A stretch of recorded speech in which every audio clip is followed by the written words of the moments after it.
Makanya ada satu kaidah yang kalian harus paham. Likulli maqal maqam wa likulli maqam maqal. Kalau kamu ngomong, diperhatikan tempatnya. Dan setiap tempat ada omongan-omongan yang khusus dan spesifik. Artinya, kalaupun ngomong, itu tidak bisa kita ngomong itu sembarangan. Bahkan ngomong pun harus di tempat-tempat khusus. Yang betul-betul sesuai dengan kondisi dan keadaan ketika kita ngomong. Jangan ngomong di tempat-tempat yang justru mendatangkan bumerang untuk kita. Ya, sampai ada kalimat itu. Dan itu menunjukkan kepada kita betapa luar biasanya menjaga lisan itu diatur secara detail dalam kehidupan orang mukmin. Karena kualitas dirimu itu ya tergantung pada apa yang kamu ucapkan. Selamat datang dan selamat mendengarkan kajian dari Ustadz Abu Bassam Umar Mita. Semoga bermanfaat. Assalamualaikum warahmatullahi wabarakatuh. Alhamdulillah, tentunya senantiasa kita bersyukur atas apapun yang Allah berikan di dalam kehidupan kita. Bersyukur ketika kita mendapatkan rezeki yang banyak, itu adalah kebaikan. Tapi bersyukur ketika rezeki yang kita dapatkan tidak banyak, maka itu kemuliaan. Kalau kita bersyukur ketika uang kita ada 20 miliar, nah, itu adalah sebuah hal yang wajar, karena uang kita 20 miliar. Tapi ketika kita bersyukur pada saat harta kita tidak banyak, maka itu adalah kemuliaan. Ali bin Abi Thalib radhiyallahu anhu, beliau pernah ditanya tentang definisi takwa. Maka pada saat itu Ali bin Abi Thalib itu mengatakan, sesungguhnya definisi takwa itu salah satunya asyukru bil qalil, yaitu bersyukur pada takaran rezeki sedikit yang Allah berikan kepada kita. Kalau kita punya uang di rekening kita cuma 500.000, yang apabila kita gesek ATM 100.000 tinggal 400.000, tetapi kita tetap bersyukur kepada Allah, maka itulah yang disebut dengan kemuliaan. Bersyukurnya bukan ketika banyak, tetapi bersyukurnya ketika takaran rezeki yang kita peroleh dan yang kita dapatkan itu sedikit. Inilah yang menjadikan kita bermuamalah kepada Allah, bukan berdasarkan berdasarkan banyaknya rezeki yang Allah berikan kepada kita. Kita bermuamalah, kita berinteraksi kepada Allah, kita bersyukur kepadanya, bukan karena banyaknya rezeki, bukan karena sedikitnya rezeki, tapi kita bermuamalah kepada Allah karena kita butuh kepada Allah. Dan apapun rezeki yang Allah berikan kepada kita, walaupun takarannya hari ini belum banyak, tapi kita tetap memberikan kesyukuran kepadanya di dalam perjalanan kehidupan kita ketika menjadi hambanya. Saya ulangi, bersyukur ketika kita mendapatkan harta yang banyak adalah kebaikan. Tapi bersyukur ketika rezeki kita itu sedikit, maka itulah kemuliaan. Dan itulah definisi ketakwaan yang tadi disampaikan oleh Ali. Asyukru bil qalil, dzalika huwa taqwa. Kalau kamu mampu bersyukur walaupun rezekimu sedikit, maka itulah yang disebut dengan ketakwaan. Dan kita harus paham, kenapa Allah terkadang memberikan rezeki kita sedikit, Ustadz? Apakah Allah sedang defisit sampai rezeki yang kita dapatkan sedikit? Bukan. Allah tidak pernah berkurang sedikit pun kekayaan yang Allah miliki di langit dan di bumi. Kalau Allah memberikan kepada kita rezeki kita sedikit, bukan karena Allah zalim dan bukan karena Allah benci kepada kita. Kalau kalian santriwati ataupun asatidzah rezekinya tidak banyak, itu bukan karena Allah tidak bisa memberi kita rezeki yang berlimpah-limpah, melebihi rezekinya orang-orang yang tidak beriman. Bukan. Tapi kalaupun Allah memberikan kepada kita rezeki yang sedikit, itu salah satu tujuannya adalah supaya kita itu merasakan nikmat. Karena takaran itu kalau tidak terlalu besar, itu malah justru nikmat. Kalian itu kalau makan soto, itu enaknya dan nikmatnya makan soto itu ya pada mangkok yang pertama. Soto itu tidak terasa nikmat pada mangkok yang kelima, tidak nikmat pada mangkok yang ke-10. Kalian pernah makan soto? Makan soto itu nikmatnya pada mangkok yang pertama, terutama ketika sedang lapar. Tapi kalau sudah mangkok yang ketiga, sudah mangkok yang ke-10, itu tidak lagi terasa nikmat di dalam kehidupan, di dalam kita makan soto. Kadang-kadang Allah memberikan kepada kita rezekinya, cuma bisa makan sotonya itu 1 mangkok, tapi terasa nikmat. Makan durian pun sama, makan durian itu nikmatnya karena durian yang kita makan cukup terbatas. Coba kalau kita makan durian itu 2 truk, mungkin tidak akan nikmat itu. Nikmatnya durian kita rasakan di dalam perjalanan kita. Makan durian itu enaknya 1-2 buah aja. Coba kalau kalian makannya itu sampai 1 gudang, pasti kalian akan mabuk dengan duriannya. Dan itu menjelaskan kepada kita, Allah kurangi rezeki kepada kita, bukan Allah jahat kepada kita. Tapi Allah kurangi rezeki kepada kita supaya kita mudah untuk merasakan nikmat. Jadi teori kenikmatan itu menjadi lebih gampang kalau rezeki kita itu nggak terlalu banyak. Itulah yang menjadikan kita bersyukur setiap waktu dan setiap saat di dalam perjalanan hidup kita. Seluruh santriwati dan seluruh keluarga besar Rumah Quran Ummu Khadijah yang semoga Allah rahmati. Kita tentunya paham betul bahwasanya perjalanan kita tiap bulan adalah membahas tentang qawaid nabawiyah. Karena sesungguhnya tidak ada pelita yang paling layak untuk kita lihat setiap waktu kecuali pelita yang ditinggalkan dan diwariskan oleh Nabi Shallallahu Alaihi Wasallam. Hidup tanpa petunjuk sebagaimana jasad tanpa ruh. Tidak ada manfaatnya kita hidup kalau kita tidak mendapatkan petunjuk dari apa yang disampaikan oleh Nabi. Tidak ada orang yang paling tahu tentang kebaikan di dalam kehidupan kita kecuali adalah Nabi Muhammad, karena beliau dibimbing langsung oleh Allah dan dibimbing langsung pula oleh malaikat Jibril. Itulah yang menjadikan kita paham. Orang pintar selalu yang terdepan ketika mereka senantiasa mengedepankan setiap petunjuk yang disampaikan oleh baginda Nabi Shallallahu Alaihi Wasallam. Kita tentunya ngambil contoh sebagai kalian paham betul. Sebelum hari ini kita sering sekali mendapatkan konten-konten kesehatan, bahwasanya salah satu konten kesehatan itu adalah jangan begadang, karena begadang itu merusak kesehatan kita. Semakin sering kita begadang itu justru mengurangi kesehatan kita nanti di masa tua. Hari ini kita sering sekali mendapatkan konten-konten semacam ini dari para motivator kesehatan, dari para coach ataupun training atau trainer kesehatan, ataupun dari dokter.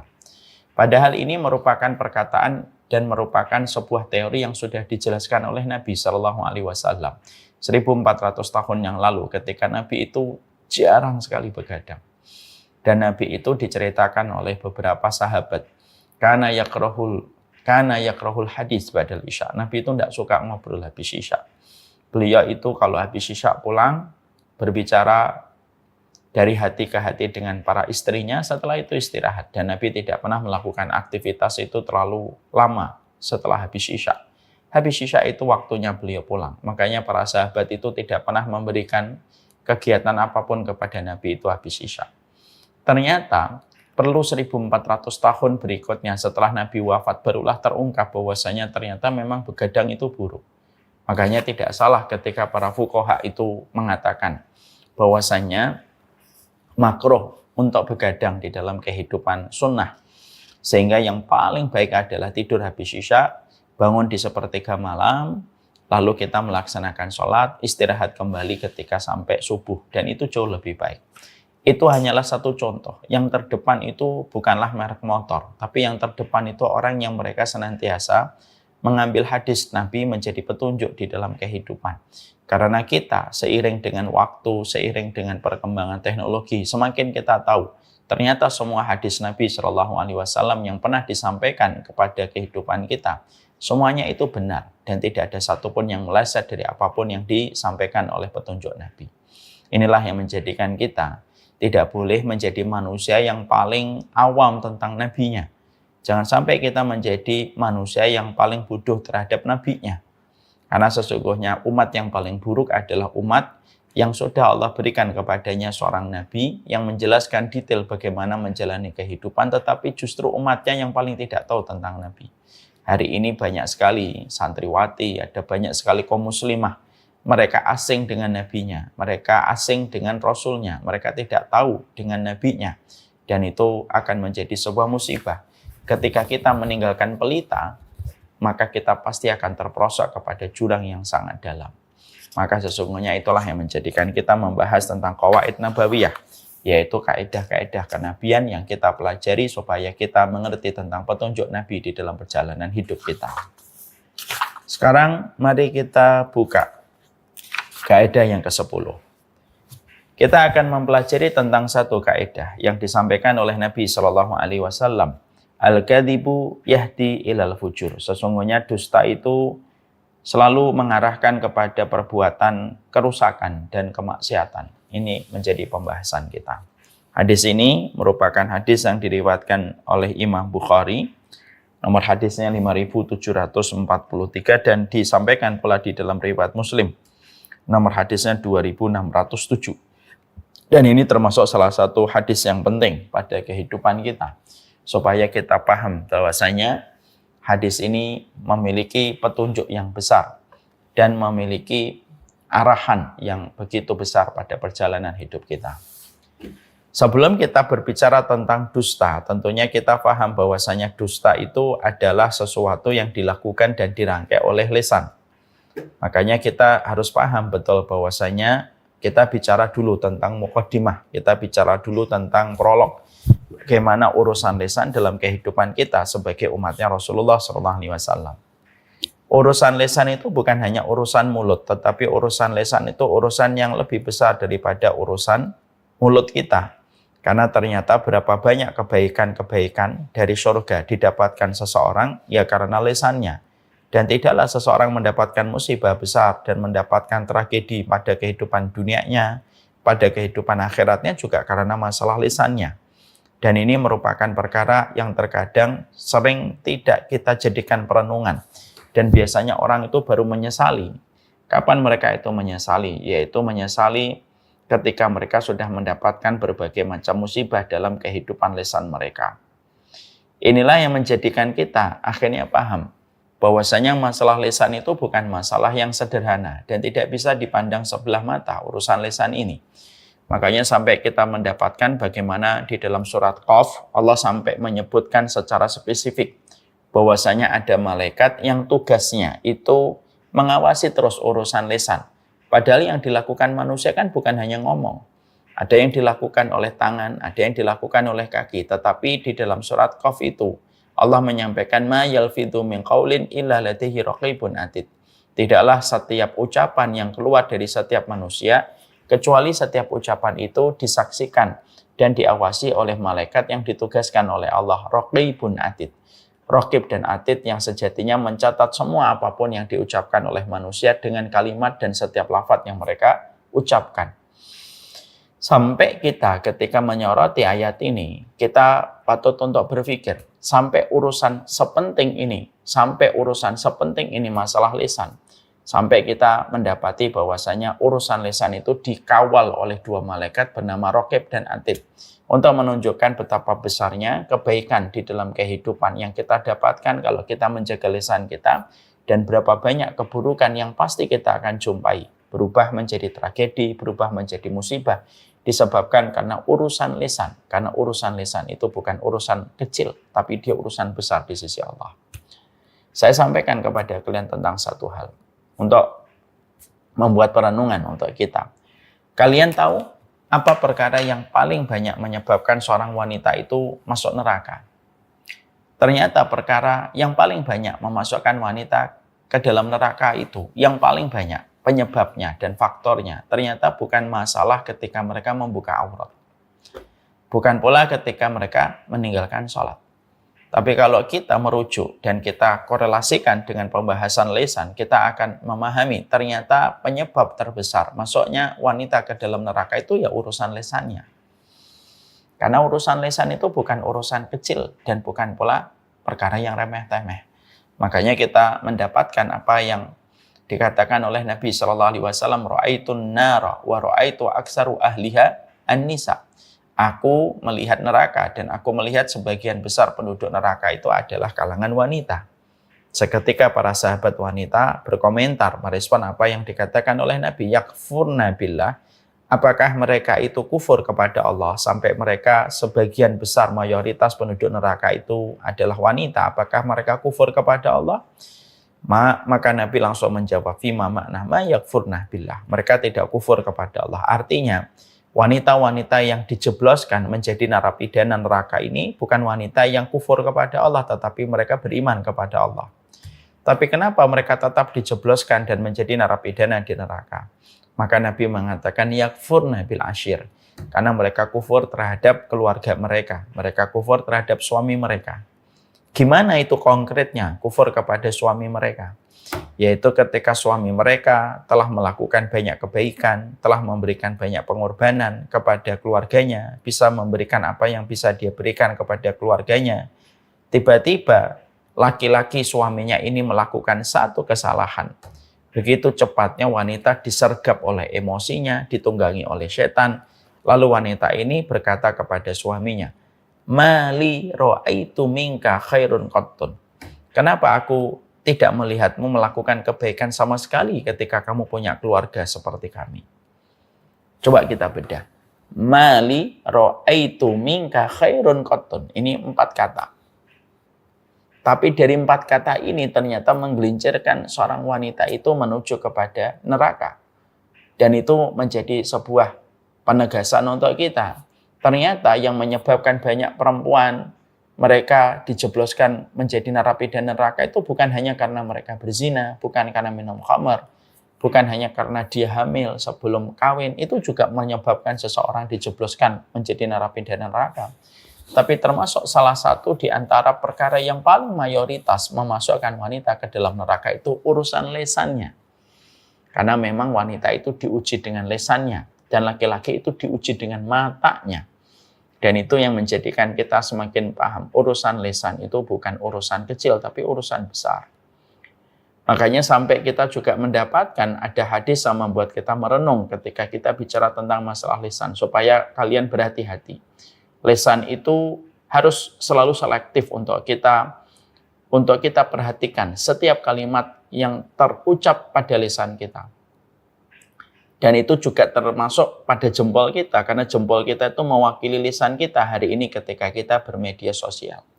Makanya sampai Rasulullah SAW di hadis yang lain juga menyampaikan kepada kita kan, fa'inal abda la yaqulu bil kalimah la yara fiha la yara ma fihi ba'san illa ab'adahullahu minha sab'ina kharifan. Ada hadis yang membuat kita khawatir betul hadis ini. Kata Nabi SAW, ada seorang hamba nanti pada waktu hari kiamat dijebloskan dia ke dalam neraka. Saking begitu dalamnya dia dimasukkan ke dalam neraka, maka dia sampai melewati 70 musim. Ada sebagian mengatakan 70 tahun dia dijebloskan begitu jauhnya ke dalam neraka. Itu tidak lain disebabkan hanya karena satu kalimat yang dia ucapkan. Lalu dia merasa bahwasanya kalimat itu tidak terlalu penting. Tapi gara-gara kalimat itu dia tergelincir menuju kepada neraka.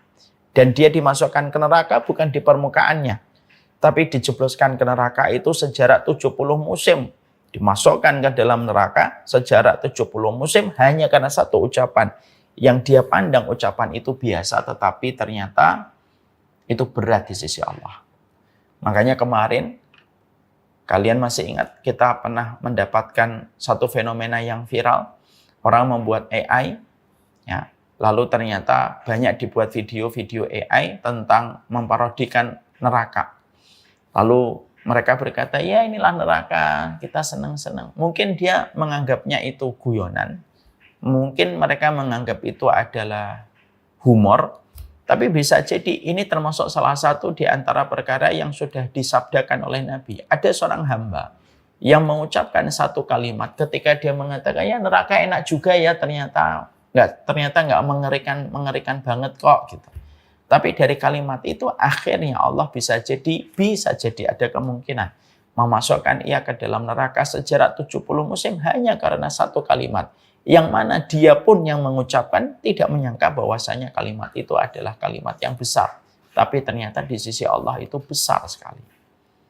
Nah inilah yang menjadikan kita akhirnya semakin memahami betul betapa luar biasanya pada kehidupan kita tentang masalah urusan lisan.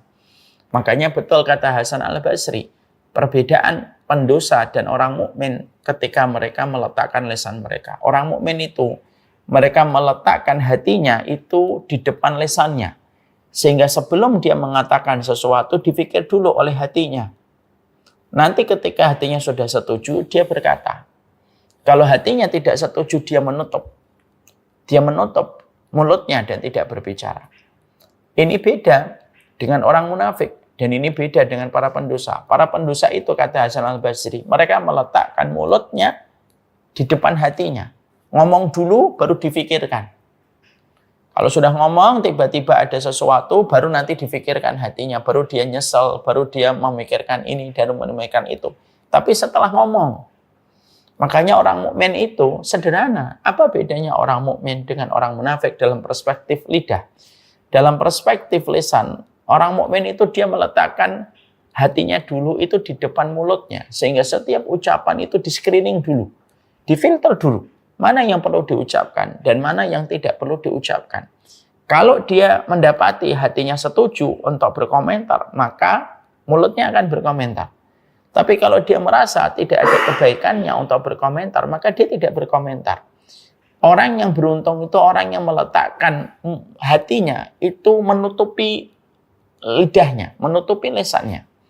Sehingga hatinya yang terus bekerja untuk menentukan apa yang perlu dikomentari, apa yang perlu direspon, apa yang perlu dikatakan. Tapi kalau orang munafik itu mereka meletakkan hatinya di belakang lisannya. Sehingga ngomong, nyablak kemana-mana, dia ngomong berbicara apa saja, baru hatinya nanti merespon dengan penyesalan. Dan itulah yang menjadikan kita semakin mengerti. Kualitas kehidupan kita itu tergantung bagaimana kita menjaga lisan kita, kapan kita bicara, kapan kita tidak bicara. Makanya ada satu kaidah yang kalian harus paham. Likulli maqal maqam wa likulli maqam maqal. Kalau kamu ngomong, diperhatikan tempatnya. Dan setiap tempat ada omongan-omongan yang khusus dan spesifik. Artinya, kalaupun ngomong, itu tidak bisa kita ngomong itu sembarangan. Bahkan ngomong pun harus di tempat-tempat khusus. Yang betul-betul sesuai dengan kondisi dan keadaan ketika kita ngomong.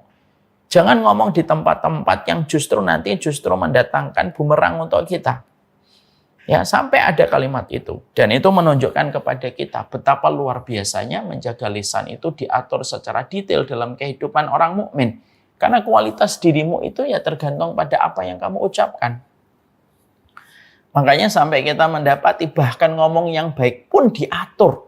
Kapan kita bicara? Kalau kalian nanti menjadi ustadzah, para santriwati, kalau kalian menjadi ustadzah, kalian juga harus paham. Kita ini kalau bicara pun diatur. Supaya apa yang kita sampaikan, walaupun yang kita sampaikan ini konten-konten nasihat, itu pun ada aturannya. Tidak boleh terlalu sering menasihatin orang. Makanya ada satu kaidah al-iqtisad fil mawaid. Sesungguhnya kalau kamu ingin memberikan tausiah, ingin mengingatkan orang, itu sederhana. Jangan terlalu hulu, jangan terlalu over. Yang menyebabkan orang yang mendapatkan nasihat kita itu menjadi muak, menjadi bosan, dan akhirnya muntah dengan nasihat yang kita sampaikan kepadanya. Hatta menyampaikan kalimat Allah saja, hatta menyampaikan nasihat kebaikan, dan menyampaikan nasihat kebenaran pun diatur. Jangan terlalu sering. Supaya orang yang mendengarkan apa yang kita sampaikan itu jangan sampai mereka merasa muak dengan apa yang kita sampaikan. Karena yang kita sampaikan itu terlalu over. Makanya Imam Nawawi sampai membuat satu bab khusus yang dinamakan al-iqtisadu fil mawaid. Kalau kamu ingin memberikan nasihat sama orang itu jangan terlalu berlebihan. Omongannya itu jangan terlalu lama.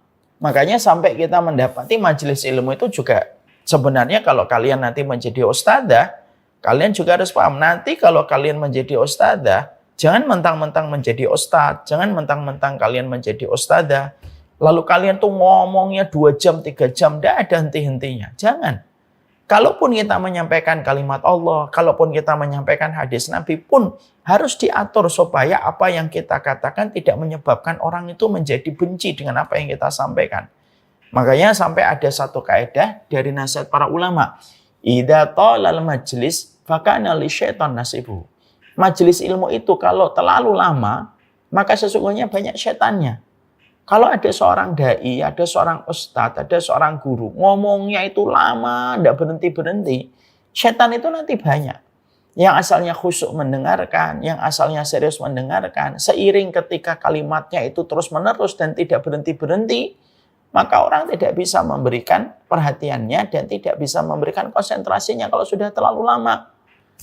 Sampai psikologi kita yang menyampaikan kebenaran ketika menjadi guru pun diatur. Supaya jangan mentang-mentang kita menyampaikan kebenaran, supaya jangan mentang-mentang kita menyampaikan kebenaran, tetapi justru akhirnya menjadi kontraproduktif dan bumerang ketika kalimat yang kita ucapkan tidak diatur dengan ilmu. Makanya kalian pasti tahu kan, khutbah Jumat yang paling afdol, yang paling utama, khutbah Jumat yang panjang atau Jumat khutbah Jumat yang panjang atau khutbah Jumat yang pendek? Yang paling afdal itu khutbah Jumat yang pendek. Min qisalil khutbatihi. Orang yang paham sunnah itu kalau menyampaikan khutbah itu tahu kalau khutbah yang paling bagus itu tidak terlalu panjang. Kenapa kita ini kalau menyampaikan khutbah Jumat itu jangan terlalu panjang? Karena manusia itu harus dijaga kejiwaannya ketika dia menerima khutbah, jangan terlalu lama. Supaya dia bisa merespon setiap ucapan sang khatib dan bisa memberikan kepadanya ilmu, memberikan kepadanya petunjuk ketika jumlahnya itu tidak terlalu panjang. Ini menunjukkan kepada kita, kalaulah kita menyampaikan ilmu saja, ternyata harus diatur supaya kita tidak sampai over ketika menyampaikan ilmu, walaupun yang disampaikan itu adalah konten-konten nasihat, kalimat-kalimat Allah, firman-Nya, dan hadis-hadis Nabi. Ternyata itu pun tidak boleh over ketika menyampaikan setiap nasihat yang kita berikan kepada orang. Apalagi tentang perkara yang lebih rendah daripada perkara ketika kita menyampaikan ilmu. Itulah yang menjadikan kita semakin paham. Urusan lidah itu bukan hanya urusan kita tidak boleh ngomong yang menyakitin orang. Bukan hanya tidak boleh ngomong ketika kita nanti dusta. Tidak. Sampai ketika kita bicara pun diatur secara detail pada kehidupan kita. Supaya kita paham. Urusan lidah kita adalah urusan antara surga dan neraka. Makanya tidak salah kalau kita mendapatkan. Kalian kalau pernah lihat ada botol bersoda. Ya, ini saya ambilkan sebuah analogi. Ada botol enggak, nak? Kalau kalian mendapatkan ada botol bersoda, saya ambilkan supaya kalian mudah ilustrasinya. Karena dengan contoh menjadikan kalian lebih mudah paham. Kalau ada botol bersoda, saya kocok gitu. Sekencang mungkin. Ini misalkan, ini anggap aja ini botol. Ini ada botolnya. Ini saya kocok. Dan di sini ada sodanya. Maka ketika saya membuka botolnya, maka seketika air yang ada di dalam botol ini seketika keluar setengahnya. Misalkan ini 100 mili, maka mungkin 75 milinya sudah keluar.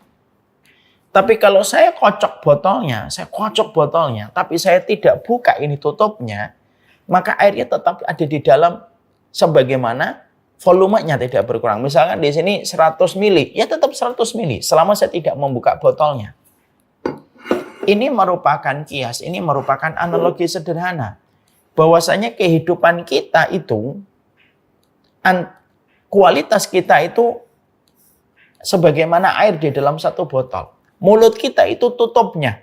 Kalau kamu tidak membuka tutupnya, maka air ini tidak akan berkurang. Tapi kalau kamu membuka ini tutupnya, maka air ini akan jauh berkurang. Kualitas manusia itu terkadang dapat dilihat dari penjagaan kepada lisannya. Sekalinya dia ngomong terlalu banyak, itu justru kualitasnya itu akan diketahui, ya nggak ada apa-apanya. Tapi ternyata kalau dia terkadang tahu kapan bicara, kapan tidak perlu bicara, kapan perlu komen, kapan tidak perlu komen, itu justru kualitasnya terjaga. Makanya inilah yang menjadikan kita akhirnya memahami urusan lisan itu urusan besar. Urusan lisan itu kalau memang tidak salah para ulama sampai mengatakan urusan lisan itu antara surgamu dan nerakamu. Tidaklah orang ketika mereka dimasukkan ke neraka kecuali penyebab banyaknya manusia dimasukkan dan dijebloskan menjadi narapidana neraka itu kecuali karena lisannya. Itu karena lisannya. Dan itulah yang menjadikan kita akhirnya paham betapa besarnya urusan lisan dalam kehidupan.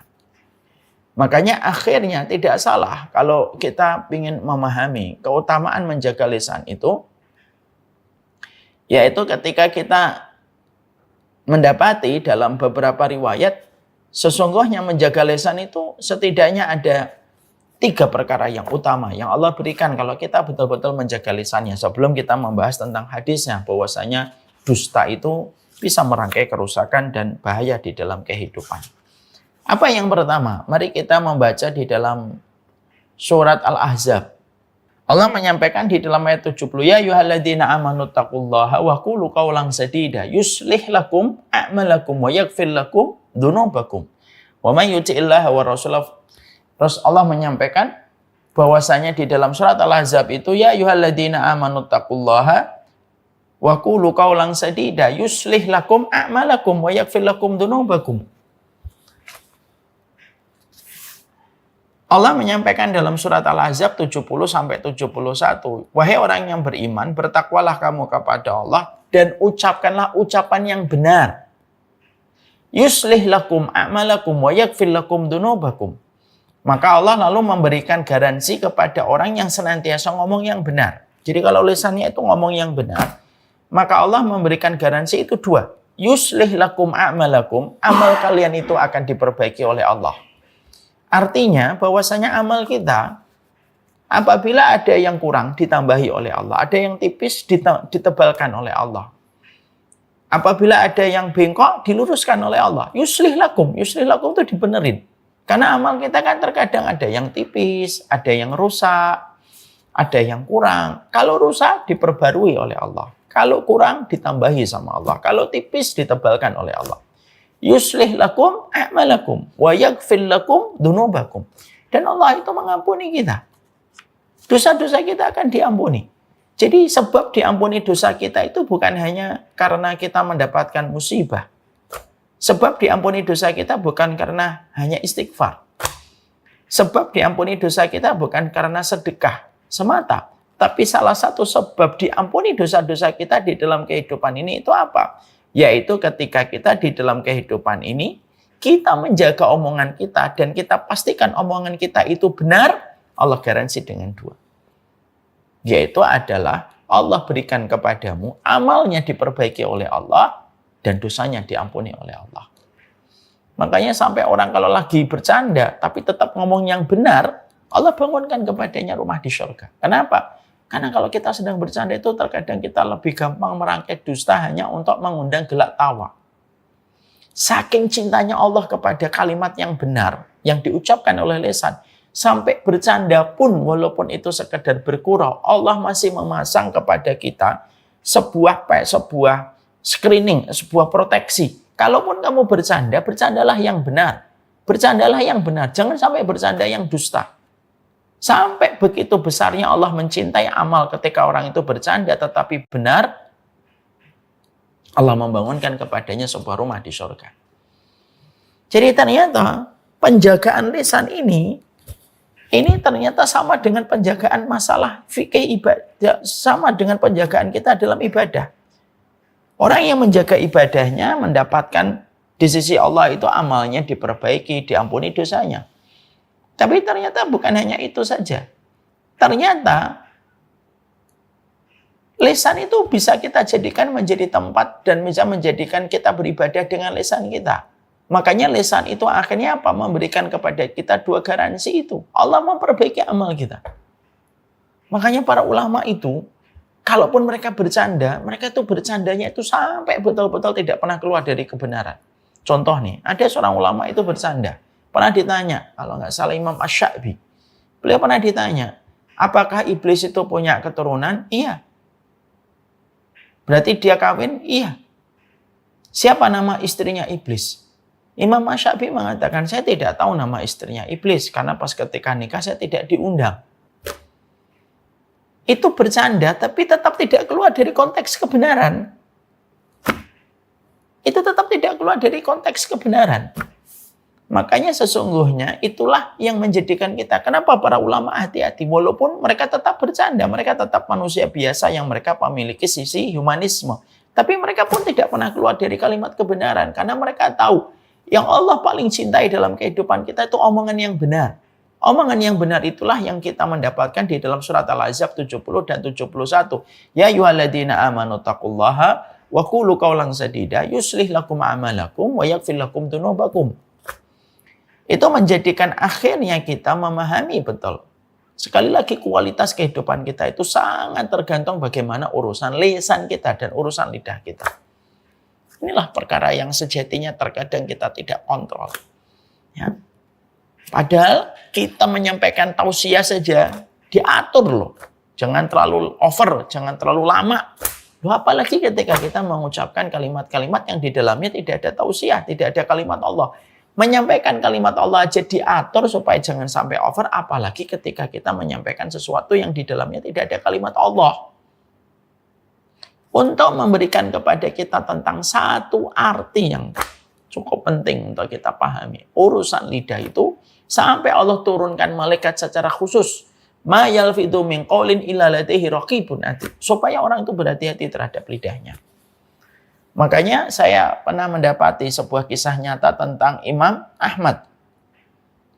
Imam Ahmad bin Hanbal rahimahullahu ta'ala, itu pernah beliau itu ketika sakit, Imam Ahmad itu pernah ngerang. Dia ngerang. Ya Allah, sakit ya Allah. Gitu. Nih terus terang saya belum bisa ya, tapi kita ngambil inspirasi dari seorang laki-laki solih setingkat Imam Ahmad. Ketika beliau ngerang rasa sakitnya, ya Allah gitu. Dan kita boleh ngerang sebenarnya selama hati kita tetap ridho. Lalu ada sahabatnya, Imam Ahmad itu datang kepada Imam Ahmad. Lalu berbisik kepada telinganya Imam Ahmad.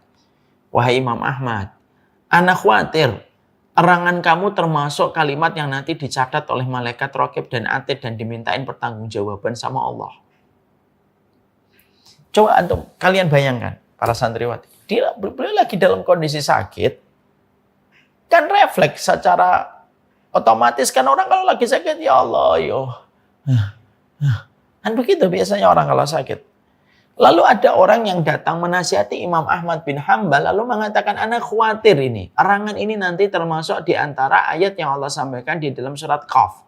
Ma yalfidhu min qaulin illa ladaihi raqibun atid.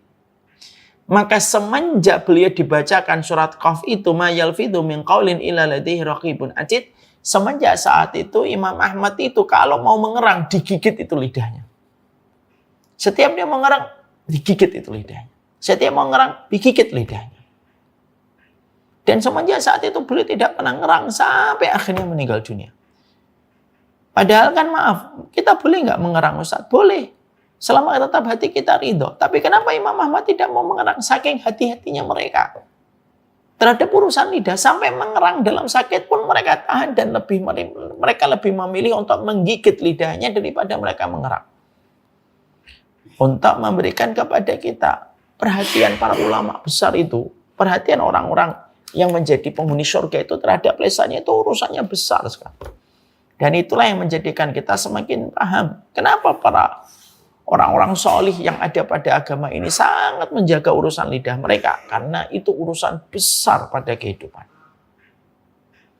Dan kita dijelaskan, yuslih lakum amalakum wa yaghfir lakum dunubakum.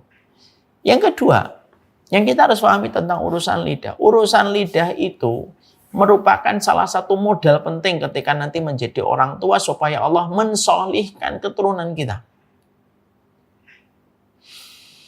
Jadi kalau Ustadz Deden misalkan ingin untuk mencetak anak-anaknya menjadi solih, itu bukan hanya kesolihan Ustadz Deden, tapi juga tergantung omongannya Ustadz Deden. Kalau Ustadz Deden selalu dalam bingkai kebenaran, maka ucapan-ucapan itu akan menjadi sebab Allah mensolihkan keturunannya. Saking kuatnya kebaikan dari ucapan-ucapan yang benar itu sampai hasilnya itu pun dirasakan oleh keturunannya. Makanya Allah menyampaikan di dalam surat An-Nisa ayat 19, An-Nisa ayat 9. Wal yakhshal ladina law taraku min khalfihim dzurriyyatan dhi'afa khafu 'alaihim falyattaqullah wal yaqulu qaulan sadida. Ayatnya Allah menyampaikan hendaklah takut orang yang akan meninggalkan di belakang mereka anak-anak yang lemah. Yang mereka itu khawatir anak-anak itu nanti menjadi beban setelah sepeninggal mereka. Lalu Allah menyampaikan kuncinya apa supaya kita tidak meninggalkan keturunan-keturunan yang lemah. Maka kalau kamu tidak ingin meninggalkan anak keturunanmu lemah, ada dua yang disampaikan oleh Allah di dalam surat An-Nisa ayat yang ke-9. Waliyattaqullaha. Ya, falyattaqullaha. Hendaklah kamu itu bertakwa kepada Allah. Waliyaqulu qaulan sadida. Yang kedua, bertakwalah kepada Allah dan kalau ngomong yang benar. Jadi ternyata kita sampai mendapati bahwasanya omongan yang benar itu bisa mencetak keturunan anak-anak kita nanti menjadi anak-anak yang dikuatkan oleh Allah sepeninggal kita. Jadi kalau kalian nanti menjadi ibu, kalian menjadi istri, perhatikan ucapan kalian yang benar. Karena ternyata ucapan kalian yang benar itu menjadikan janin yang kalian kandung, yang kalian lahirkan, putra-putri yang kalian sayangi, itu akan dijaga oleh Allah, dikuatkan oleh Allah sepeninggal kita. Nanti setelah kita meninggal dunia, anak-anak kita akan mendapatkan kekuatan dalam hidup mereka. Disebabkan apa? 2. Falyattaqullaha, ketakwaan dari orang tuanya. Yang kedua itu apa? Waliyaqulu qawlan sadida. Yaitu ketika mereka itu berkata dengan perkataan yang benar. Jadi ini menjadikan kita akhirnya paham, Masya Allah ya. Ternyata kita mendapati bahwasanya kehidupan lisan itu, dampaknya itu, multi efeknya itu sampai panjang. Bukan hanya kembali kepada pelakunya, orang tuanya, bahkan keturunannya pun akan dicetak oleh Allah dengan cetakan khusus, dengan penjagaan Allah secara istimewa. Ketika orang tuanya itu senantiasa menjaga 2. Ketakwaan dia dan perkataan-perkataan yang benar. Ini namanya multi efek kebaikan. Makanya terkadang anak-anak kita atau anak-anak keturunan orang itu lemah, menjadi beban bagi orang lain. Mungkin mereka menjadi peminta, mereka bodoh, akhirnya disetir dan akhirnya dimanfaatkan banyak orang. Kenapa? Karena punya kualitas orang tua yang senantiasa tidak menjaga lisan. Akhirnya apa? Kualitas banyak orang hari ini tuh anak-anak Masya Allah lemah. Masalah hiburan lemah, masalah menghadapi kemaksiatan lemah. Kenapa kita mendapati generasi muda hari ini begitu lemah? Itu salah satu sebabnya bisa jadi kalau kita merujuk kepada surat An-Nisa 9, itu disebabkan karena orang tuanya mungkin tidak menjaga 2. Tidak menjaga ketakwaan dan tidak menjaga perkataannya yang benar. Ya. Jadi akhirnya di situ kita mendapatkan penting sekali dalam kehidupan seseorang itu, mereka itu senantiasa menjaga lisan mereka. Karena dengan menjaga lisan itu adalah sesungguhnya inilah yang merupakan perkara yang bisa menjadikan seseorang itu diberikan keturunan yang berkualitas dan diberikan perlindungan secara istimewa oleh Allah. Kalau mereka punya orang tua yang senantiasa menjaga lisannya. Ya. Yang ketiga yang kita harus paham, menjaga lisan itu merupakan tanda kita beriman kepada hari akhir. Ini tentunya kita paham sekali ketika Allah mengatakan man kana yu'minu billahi wal yawmil akhir falyakul khaira aw liyasmut. Barang siapa yang beriman kepada Allah, hendaklah dia berkata yang baik ataupun dia diam. Kenapa dikaitkan oleh Allah di dalam sabda Nabi riwayat Bukhari Muslim itu dengan iman kepada hari akhir? Karena orang kalau dia nggak beriman kepada hari akhir, dia tidak akan peduli dengan apa yang diomongan. Tapi kalau orang tahu ada babak kedua di pengadilan Allah, kelak kita akan dibangkitkan kembali dan kita menghadap kepada Allah. Orang yang paham tentang hari akhirat itu pasti dan pasti datang dalam kehidupan, maka dia pasti akan menjaga lisannya. Karena apa? Sebab kelapangan urusan akhirat tergantung sama lisan dan sebab kesempitan akhirat itu sangat tergantung kepada lisan. Ya. Di sini akhirnya kalian memahami ada 3 yang saya sampaikan. 1, ya ayyuhalladzina amanu taqullaha wa qulu qawlan sadida yuslih lakum a'malakum wa yaghfir lakum dzunubakum wa may yuti'illaha wa rasulahu faqad faza fawzan adzima. Surat Al-Ahzab 77:1. Allah akan memberikan dan memperbaiki amal soleh kita. Allah akan mengampuni dosa kita. Yang kedua, Allah akan menjaga keturunan kita. Dan yang ketiga, tidak ada yang menjaga lisannya kecuali adalah orang yang sudah sempurna dalam urusan akhiratnya. Nah, inilah yang menjadikan kita memahami ini dulu supaya kita paham.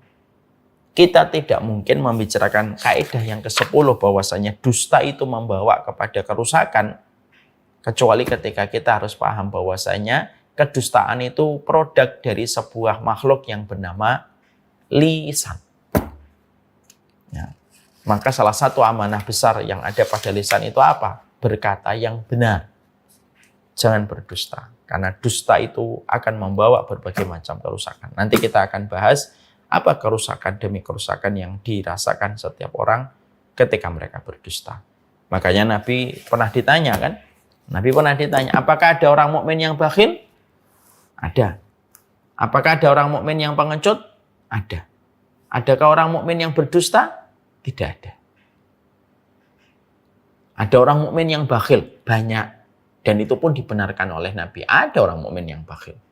Ada orang mukmin yang pengecut? Ada. Dan Nabi pun sudah mengatakan ada orang mukmin yang pengecut. Tapi ketika Nabi ditanya, ada nggak orang mukmin yang berdusta, pendusta? Tidak ada. Tidak ada orang mukmin yang pendusta. Itu seakan-akan Nabi ingin memberitahukan kepada kita, kedustaan itu tidak termasuk dalam ranah keimanan. Nah, nanti kita akan bahas pada pertemuan kita selanjutnya. Wassallallahu ala nabiyina Muhammad. Tidak terasa sudah 1 jam. Kajian kita lebih dari 10 menit dari yang ditetapkan.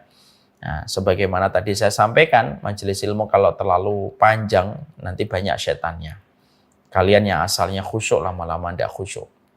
Yang asalnya kalian pengen mendengarkan, lama-lama nanti tidak mendengarkan. Sebagaimana tadi saya menyampaikan, al-iqtisadu fil mawaid.